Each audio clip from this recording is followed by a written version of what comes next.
나 그 결혼식 안 간다. 아유, 오세요, 어머니. 내가 그 결혼식에 참석하게 만들려면 나한테 3억 원을 내놔라. 3억 원을 달랍니다. 결혼을 앞둔 아들을 향해 어머니가 한 말이라고 합니다. 3억을 달라. 어머니가 아들 결혼식에 참석을 하는 조건으로 내건 3억 원 때문에 이 모자 사이에는 법적 공방이 벌어졌다고 합니다. 아니, 엄마랑 아들이랑 무슨 일이 있었던 겁니까? 네, 지금으로부터 10년 전인 지난 2016년이었습니다. 아들은 당시 여자친구와 혼전 임신으로 갑작스럽게 결혼을 준비하게 됐는데요.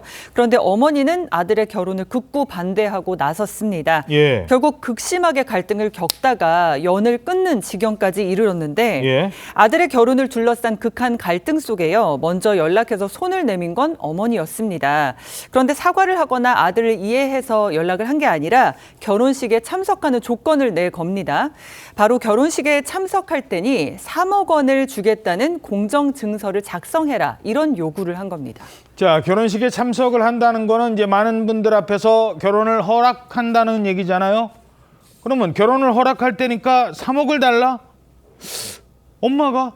아니, 근데 왜 3억 원이에요? 이게 사실 좀 이해가 안 가는 상황인데 이 문제를 공정증서까지 작성을 했습니다. 그런데 공정증서에는 결혼식 참석 대가로 3억이 아니라 뭐라고 썼냐면은 아들의 학원비로 지출한 돈. 이게 지금 2억 9,100만 원인데요. 그동안 키워주는 데 쓴 돈? 맞습니다. 키워준 값으로 뭐 학원비라든지 이거를 갚으라, 이런 내용으로 작성이 된 거예요. 그러면서 구체적으로 지급 방식도 정했는데요. 뭐 일시불도 아니고 이렇습니다. 향후 1년간 매월 400만 원, 그리고 이후에 20년간 매월 100만 원씩 그렇게 갚으라는 내용으로, 참 지금 이해가 안 가는 내용이죠. 어떻게 키워준 값을 어떻게 보면 뒤돌려 받겠다, 이런 것인데요. 야, 근데 결혼식 앞두고 또 엄마가 저러면 또 어떻게 해요? 맞습니다. 그러니까 아들 입장에서도 일단 엄마가 와야 되니까 이 공정증서에 동의를 해서 서명을 했습니다. 그런데 아들한테 이렇게 3억 원을 요구한 것뿐만 아니라 이 어머니가 예비 며느리한테도 무언가를 요구를 했습니다.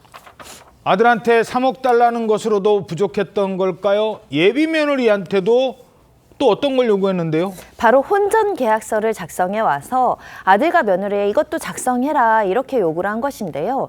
내용은 이렇습니다. 아내는 남편의 사회생활에 간섭하지 않는다. 그리고 시댁에 사는 동안 식사, 육아, 남편 수발은 아내가 모두 한다. 남편이 주는 생활비 내에서 소비하고 더 이상 요구하지 않는다. 산후조리는 친정에서 한다. 분가하면 부동산은 남편 명의로 한다 등의 내용이 있었다고 하는데요. 사실은 일방적으로 며느리에 대한 의무만 규정되어 있어서 보통의 경우에는 이런 계약을 쓰지 말라라고 이야기를 하는데, 일단 이 내용에 대해서 공증을 서줬고요. 서명도 해줬고요. 공증까지 썼어요? 그렇습니다. 결혼을 무사히 마치기는 했습니다. 이렇게 많은 우여곡절을 겪고 이제 결혼한 이 부부, 결혼식도 올렸는데 문제는 결혼 9년 만에 아들과 또 어머니 사이에 갈등이 발생을 했고요. 바로 시어머니가 아들을 상대로 강제 집행을 신청을 했습니다.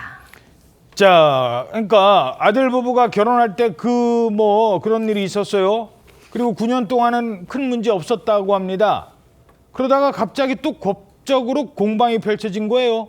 아니, 9년 지나서 왜요? 이유가 있습니다. 바로 어머니가 파산 신청이 되면서 아들이 결혼하기 전 작성했던 3억 원에 대해서 요구를 했던 것인데요.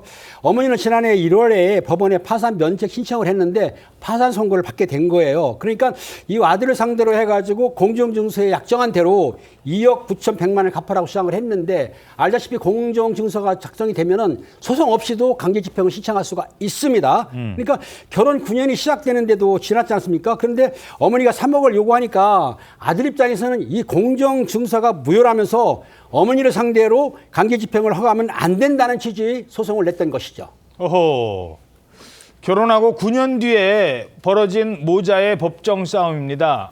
엄마와 아들 결혼 반대한다고 이런 일까지.